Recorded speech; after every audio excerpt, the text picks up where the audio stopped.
पुढची बातमी आता नाशिकमधून आहे। नाशिक विधान परिषदेतले बंडखोर गोकुळ गीतेंची मनधरणी अजूनही सुरूच आहे। गोकुळ गीते आज उपमुख्यमंत्री एकनाथ शिंदे यांची भेट घेणार आहेत। आमदार किशोर दराडेंकडून काल मुख्यमंत्री फडणवीसांची भेट घेण्यात आली। गोकुळ गीते यांनी शिवसेना उमेदवार नरेंद्र दराडेंना पाठिंबा देण्यासंदर्भात गेल्या 3 ते 4 दिवसांपासून महायुतीकडून प्रयत्न सुरू आहे। मंत्री गिरीश महाजन आणि उदय सामंत सातत्यानं गोकुळ गीतेंची समजूत काढण्यासाठी चर्चा करतात, मात्र गोकुळ गीते निवडणूक लढण्यावर ठाम आहे। त्यामुळे आता उपमुख्यमंत्री एकनाथ शिंदेंना भेटल्यानंतर गोकुळ गीते काय निर्णय घेतात हे पाहावं लागेल। तर आज गोकुळ गीते उपमुख्यमंत्री शिंदेंना भेटणार असल्याची माहिती आहे। काल आमदार किशोर दराडे यांनी मुख्यमंत्री फडणवीसांची भेट घेतली होती, त्यामुळे आज गोकुळ गीते यांनी एकनाथ शिंदे यांची भेट घेतल्यानंतर ते काय निर्णय घेतात याकडे लक्ष आहे।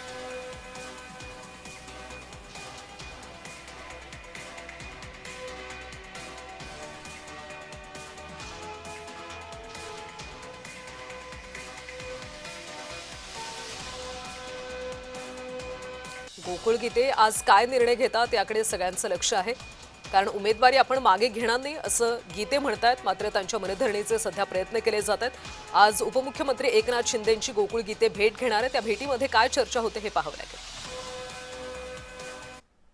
दरम्यान काही झालं तरी आपण निवडणूक लढण्यावर ठाम असल्याचं गोकुळ गीतेंनी म्हटलंय। तसंच गेल्या 8 दिवसांपासून मला प्रलोभनं दिली जात असल्याचा दावा सुद्धा गीतेंनी केलाय।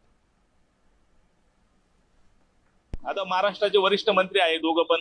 आता मला तर खरा फडणवीस साहेबांचाच निरोप होता, पण आज त्या ठिकाणी ते मुंबईमध्ये उपलब्ध नाही आणि एकनाथ शिंदे साहेब आहे वाटतं, तर मी त्यांना आज भेटेल। मी लढण्यावर ठाम आहे आणि माझा प्रचार पण चालू आहे। काल पण मी त्या ठिकाणी सटाण्यामध्ये व्यक्तिगत सगळ्या नगरसेवकांच्या गाठीभेटी घेतल्या, नंतर सायंकाळी मी मालेगावच्या नगरसेवकांच्या गाठीभेटी घेतल्या। जर आम्ही तुमचे लहान भाऊ आहे आणि तुमचा स्वतःचा पुतण्या, आम्ही जर लहान भाऊ आहे असं म्हटल्यानंतर आमचा बाप पण हा किशोर दराडेंचा बाप होऊ शकतो। मागच्या वेळेस तुमचा पुतण्याच जर तुमच्या बापाचा उद्धार करत असेल आणि त्याच्यावर तुम्ही दिलगिरी व्यक्त करीत असाल तर ही कुठली पद्धत आहे? अगोदर बोलायचं आणि नंतर मग दिलगिरी व्यक्त करायची, हे काय महाराष्ट्राच्या संस्कारांना किंवा संस्कृतीला शोभनीय नाही। आणि आपल्याला माहित आहे कुणाल दराडेंचे पूर्वी पण असे वादग्रस्त व्हिडिओ त्या ठिकाणी सोशल मीडियाच्या माध्यमातून अजून पण ते त्या ठिकाणी फिरताय। आपल्याला माहित आहे त्यांच्या हॉस्पिटलमधला एक घाण माझा तरी बापच काढलाय, पण एका व्यक्तीचा त्यांनी किती 7 पिढ्यांचा उद्धार केलेला आहे त्या व्हिडिओच्या माध्यमातून।